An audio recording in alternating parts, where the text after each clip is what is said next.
Hi friends, मेरा नाम विकास अग्रवाल। मैं एक ऑप्टोमेट्रिस्ट हूँ। आज मैं आपको बच्चों में पानी की जो शिकायत हो जाती है, वाटरिंग आई, पानी आता है अक्सर बच्चों में। जो इन्फेंट्स होते हैं, न्यूबॉर्न बेबीज होते हैं, उनको 7 दिन एक हफ्ते बाद पानी की परेशानी होती है। कभी कभी एक आंख से, कभी कभी दोनों आंख से भी परेशानी होती है। तो पेरेंट्स परेशान रहते हैं कि पानी आ रहा है आंखों में। तो पानी एक ऐसा कॉमन सिम्टम है आज के टाइम में। 30 to 40% बेबीज में पानी की प्रॉब्लम देखने को मिल रही है। तो इसमें घबराने की कोई बात नहीं है। मैं आज आपको इसका कारण और इसका इलाज बताऊंगा, और आप अपने लोकल ऑप्थेल्मोलॉजिस्ट से भी जाके सलाह ले सकते हैं। तो पानी आखिर आता क्यों है, कारण क्या है इसका आने का? हमारी आंख में परमानेंट लैक्राइमल ग्लैंड से टीयर सिक्रीट होते हैं। एक हमारे एनाटॉमिकली लैक्राइमल ग्लैंड्स होती हैं, उससे हमारा आंसू बनता है आंख में। और आंसू बनने के बाद वो आई में उसका लैक्राइमल पैसेज के थ्रू वो नेजली होते हुए गले में आता है, बाई पंक्टा, कैनालिकुलाई, सैक और नेजोलैक्राइमल डक्ट। ये पैसेज होता है हमारे टीयर्स का, जो हमारा आंसू आंख में बनता है उसके through. Lacrimal puncta, lacrimal canaliculi, lacrimal sac, then NLD, nasolacrimal duct. तो कॉमन प्रॉब्लम कहाँ आती है? जो एंड पॉइंट होता है नेजोलैक्राइमल डक्ट, उसका जो एंड पॉइंट है वहां पे ब्लॉकेज हो जाता है। मेम्ब्रेनस ऑक्लूजन हो जाता है, जिसमें बच्चों का जो वाल्व ऑफ हेंसनर है, हेंसनर वाल्व होती है, वो मेम्ब्रेनस ऑक्लूजन के कारण ब्लॉक हो जाती है। तो हमारा आंसू तो बनता है, लेकिन वो उस ब्लॉकेज के कारण नीजली टू गले में नहीं उतर पाता है पूरी तरीके से, और वो आंखों में भर जाता है और वो बाहर निकलने लगता है। तो पेरेंट्स परेशान हो जाते हैं, कहते हैं पानी आ रहा है, परेशान हो रहे हैं पेरेंट्स। कभी कभी एक आंख से होता है, कभी कभी दोनों आंख से ये प्रॉब्लम फेस करनी पड़ती है। तो इसमें और कभी कभी कंजाइटल डिक्रायोसिस्टाइटिस में bacterial infection, commonly staphylococci, streptococci और गोनोकोकाई जैसे बैक्टीरिया के कारण जनरली इन्फेक्शन देखने को मिलता है। तो इसमें पेरेंट्स के लिए यही सुझाव देना चाहूँगा कि आप, जब बच्चा आपका 6 हफ्ते या 8 हफ्ते से ऊपर, इसमें आप लेक्राइमल सेक मसाज होता है, वो आप घर पे कर सकते हैं। इसमें क्या है, लेक्राइमल सेक हमारा जो ये पंक्टा है नीचे, कभी आप मिरर में देखें तो एक नीचे पंक्टा होता है, एक छोटा सा छेद, और एक ऊपर अपर एरिया में एक पंक्टा होता है। इन्हीं पंक्टे और कैनालिकुलाई से होते हुए ये सैक होता है। तो सैक और एनएलडी से होते हुए हमारा आंसू गले में आता है, तो ये ब्लॉक हो जाता है। तो आपको यहाँ पे फिंगर रखना है और इस तरीके से जेंटल मसाज, इसको प्रेशर मसाज भी कहते हैं, लेकिन जितना बच्चा छोटा है उतना ही प्रेशर आपको देना है। और वो आप अपने लोकल ऑप्थेल्मोलॉजिस्ट से जाकर जब सलाह लेंगे तो वो आपको बताएगा कितना हल्का प्रेशर देना है, उस हिसाब से ही आपको प्रेशर देना है। ऐसा दिन में 3 से 4 बार करना है। 3 से 4 बार करने के बाद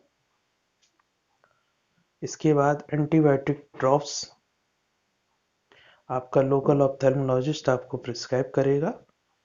वो आपको मसाज के बाद डालने हैं, जिससे जो मेम्ब्रेनस ऑक्लूजन हुआ है वो आपका धीरे धीरे खुले।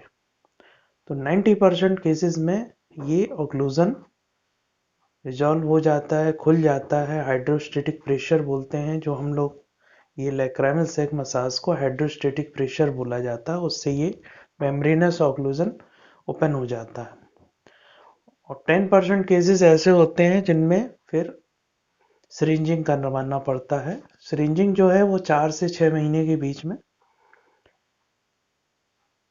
या कोई कोई ऑप्थेल्मोलॉजिस्ट 2 महीने 3 महीने के बाद भी करते हैं।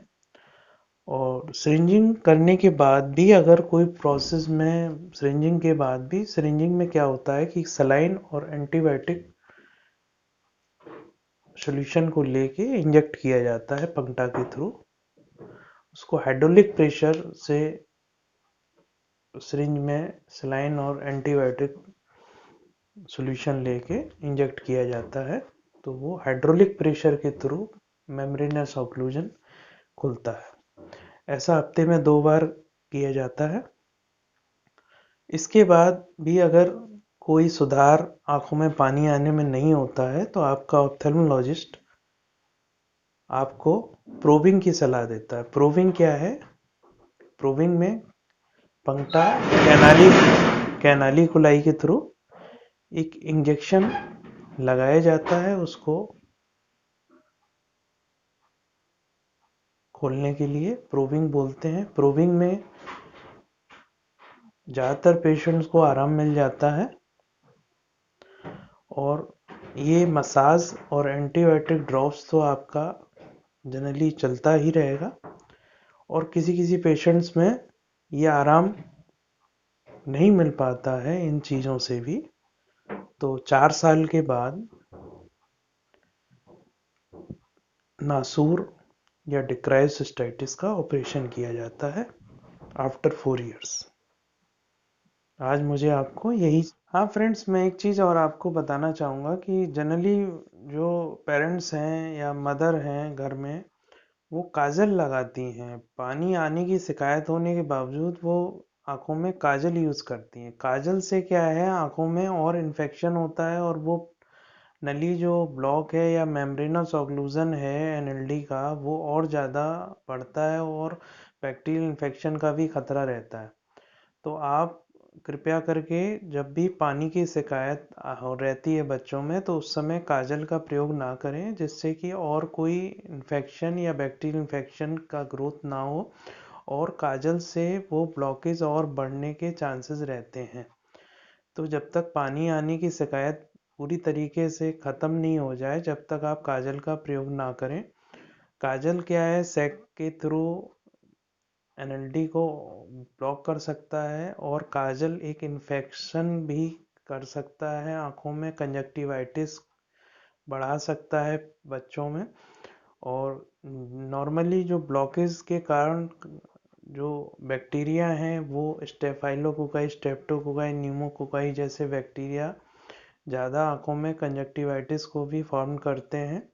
तो जब तक ये पानी की परेशानी ना हो, तब तक आप काजल का प्रयोग ना करें। मतलब जब तक पानी आना बिल्कुल बंद ना हो जाए, जब तक आप काजल ना लगाया करें आँखों में। और बच्चों में जब तक ये ब्लॉकेज रहता है, जनरली बच्चों में कीचड़ आने की परेशानी भी देखने को मिलती है। पानी के साथ साथ कीचड़ सुबह छप जाती है, चिपक जाती है आँख, दिन में भी कीचड़ आता है, रात में भी आता है। तो ये ब्लॉकेज में फिर इन्फेक्शन आ जाता है बैक्टीरियल, जिसके कारण आँखों में ये कीचड़ आने की परेशानी बनी रहती है। तो लैक्राइमल सैक मसाज जो मैंने बताया, और अपने ऑप्थेल्मोलॉजिस्ट से एंटीबायोटिक ड्रॉप प्रिस्क्राइब कराकर मसाज के बाद वो ड्रॉप यूज़ करें, और काजल का प्रयोग ना करें। Thank you very much friends.